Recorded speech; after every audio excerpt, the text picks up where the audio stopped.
Barcelona are now favourites to meet either Arsenal or Villarreal in the final. Well, they were once the toast of the rugby league world, an overflowing trophy cabinet, a stack of international stars and a high-profile Kiwi coach.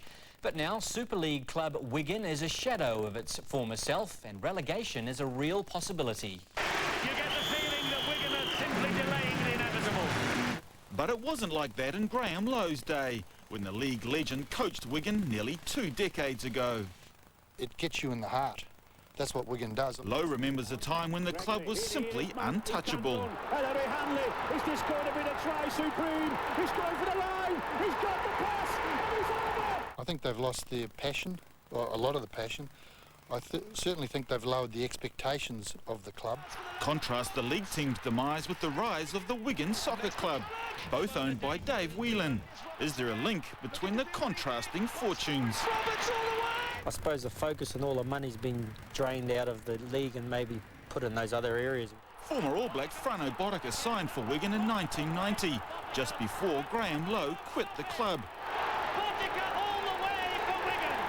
Both believe Wigan must restore their high standards, reinvest in local juniors and be more selective with any international top-up.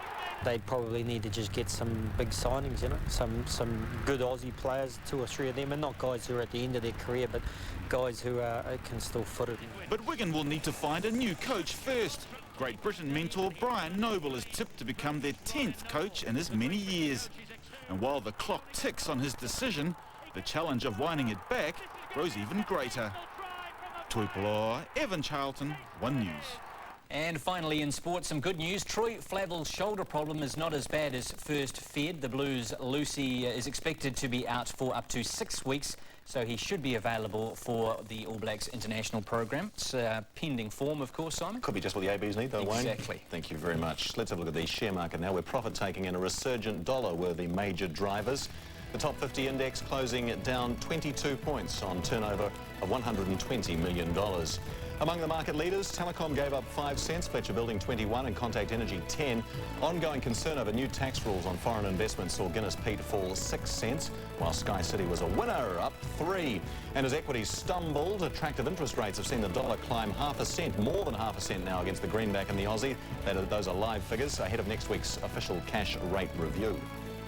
Well, Susan's next with Close-Up and an exclusive story. Yes, tonight, Wendy, we bring you the story of a baby who died while she was in the bath. We're going to speak to her estranged parents about what actually happened.